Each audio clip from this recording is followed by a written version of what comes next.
Did you know there's more to IRAs than tax advantages for retirement planning? Your IRA can also play a valuable role in your estate plan.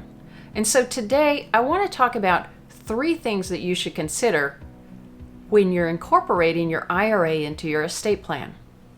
So number 1, you need to think carefully about your beneficiaries. Your IRA beneficiary will supersede your will. And so you want to think about who you're going to name, who's going to be the primary, and who's going to be the contingent.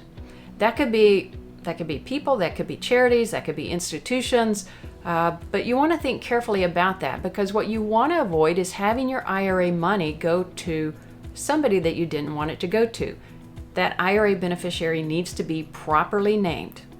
You also want to ensure that your beneficiaries are not getting hit with unnecessary estate taxes or income taxes.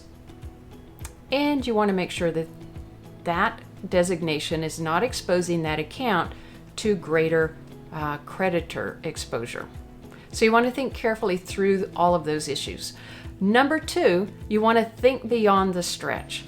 It used to be that your children or your grandchildren could inherit your IRA, and they could stretch the distributions from that IRA over their lifetime.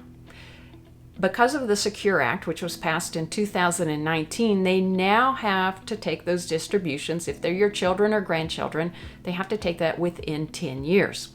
And so that can create a much heavier tax burden for your beneficiaries. And you'll want to think through whether there are any changes that you should make because of that.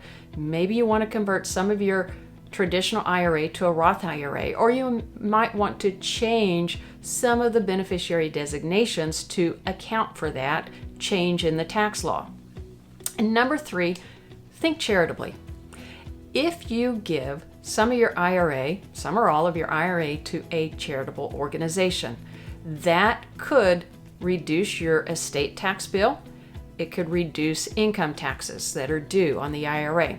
So any amount that goes to that charitable organization would not be subject to estate taxes or to income taxes. Another thing that you could do is leave your IRA to a charitable remainder trust.